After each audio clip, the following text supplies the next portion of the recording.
Hello friends, मेरे story channel में आप सबका स्वागत है। आज की हमारी कहानी है तमन्ना। मकर संक्रांति का त्यौहार पास आ रहा था। प्रिया की शादी को अभी 2 महीने भी नहीं हुआ था और पहला त्यौहार पास आ रहा था। बाकी लोगों की तरह वह चाहकर भी खुश नहीं हो पा रही थी। हमेशा खुश रहने वाली प्रिया के चेहरे पर उदासी साफ झलक रही थी, लेकिन ससुराल वालों के पूछने पर वह मुस्कुरा कर रह जाती। कहती भी तो क्या, शादी के बाद एक लड़की की जिम्मेदारी उसके ससुराल की तरफ ही होती है। प्रिया अपने माँ और बाप की अकेली संतान थी। बहुत मन्नतों के बाद प्रिया का जन्म हुआ था। प्रिया के मम्मी पापा को तो बेटी के रूप में ज़िंदगी ही मिल गई थी। कोई भी तीज त्यौहार हो या प्रिया का बर्थडे, उसके मम्मी पापा बहुत प्यार से मनाते थे, अपनी इकलौती औलाद की खुशी के लिए। लड़का भी अपने ही शहर में पसंद किया था, जिससे बेटी पास में ही रहे ताकि हर तीज त्यौहार पर आती जाती रहे। लेकिन ऐसा सोचना भी कभी कभी उल्टा पड़ जाता है। प्रिया की सासू माँ को बिल्कुल पसंद नहीं था प्रिया का अपने मायके जाना, और ख़ासकर प्रिया के पति यानी अपने बेटे पंकज को तो वह बिल्कुल प्रिया के घर नहीं भेजना चाहती थी।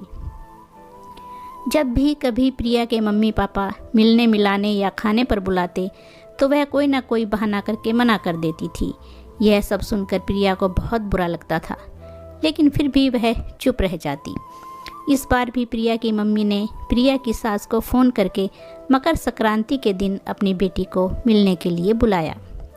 लेकिन सास ने कहा, यह कैसी बात कर रही हैं आप समधन जी, भला तीज त्यौहार के दिन कैसे भेज सकती हूँ।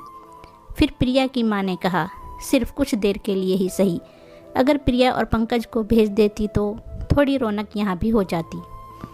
प्रिया की माँ ने बड़ी ही विनम्रता से कहा, लेकिन प्रिया की सास ने सीधा सा जवाब दे दिया, बहू का इस घर में पहला त्यौहार है, यहाँ मना ले, फिर किसी दिन आपसे मिलने के लिए भेज दूँगी। सास की सारी बातें प्रिया सुन रही थी। उसे बहुत दुख हुआ और गुस्सा भी आया। प्रिया का उदास चेहरा पंकज से छुपाए नहीं छुपा, और पंकज ने पूछ ही लिया, क्या बात है प्रिया, तुम उदास क्यों लग रही हो, कोई बात है तो बताओ।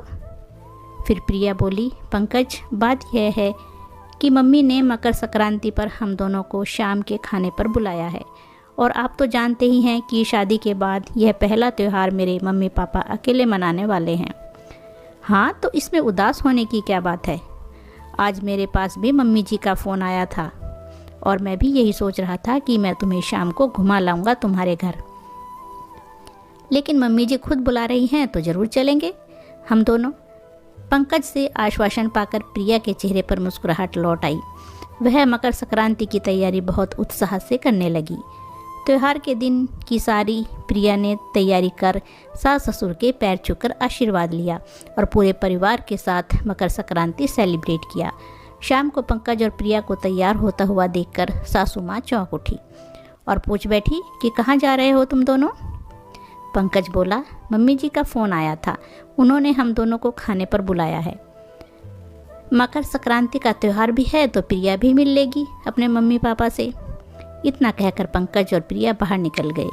लेकिन पंकज की माँ के मन में यह बात बैठ गई कि मेरे मना करने पर भी प्रिया अपने मायके चली गई और साथ में मेरे बेटे को भी ले गई।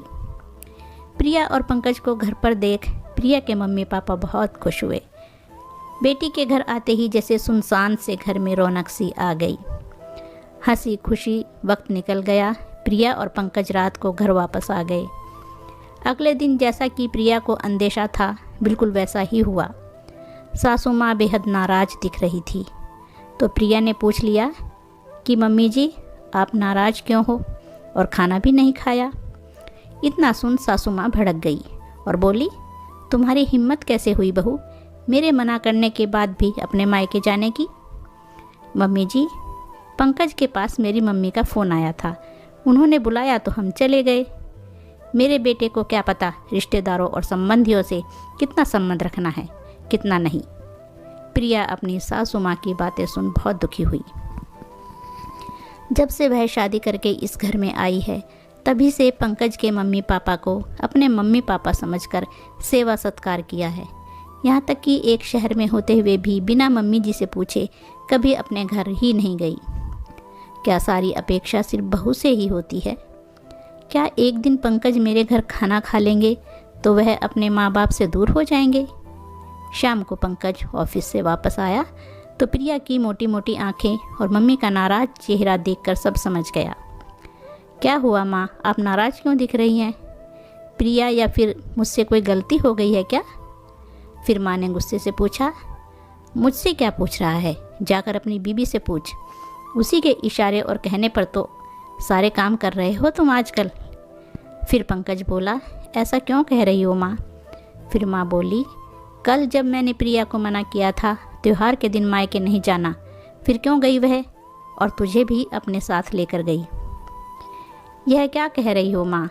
प्रिया की मम्मी का फ़ोन आया था और अगर नहीं भी आता तो भी मैं प्रिया को उसके मम्मी पापा से मिलवाने ले ही जाता। क्या मैं जान सकती हूँ बेटा, इतनी जल्दी सासू माँ से तुझे इतना लगाव हो गया है? और जो मैंने तुझे सीने से लगाकर इतना बड़ा किया उसका क्या? बस इतना ही चाहती थी मैं कि मेरा बेटा त्योहार के दिन अपने घर पर ही रहे। बस माँ, आपके सवाल में ही आपका जवाब छिपा है। ज़रा सोचिए माँ, जैसा आप चाहती हैं आपके बच्चे आपके घर ही रहें, वैसे ही उनकी भी तो इच्छा होगी प्रिया के साथ त्यौहार मनाने की। प्रिया अपने मम्मी पापा की इकलौती औलाद है और शादी के बाद पहला त्यौहार आया था, कितना खाली खाली लग रहा होगा उन्हें भी। उनकी भी कुछ तमन्ना होगी और ऐसे में अगर थोड़ी देर उनके साथ हम दोनों ने भी त्यौहार मना लिया तो उनका त्यौहार भी खुशियों से भर गया। आप मेरी माँ हैं और सबसे अधिक प्यार मैं आपसे ही करता हूँ, लेकिन शादी के बाद जो रिश्ते मुझसे जुड़े हैं उनके प्रति भी मेरी कोई जिम्मेदारी है। क्या बेटियों के माता पिता को अधिकार नहीं है अपनी बेटी के साथ त्यौहार और खुशियाँ मनाने का? पंकज की बातों का उसकी माँ के पास कोई जवाब नहीं था।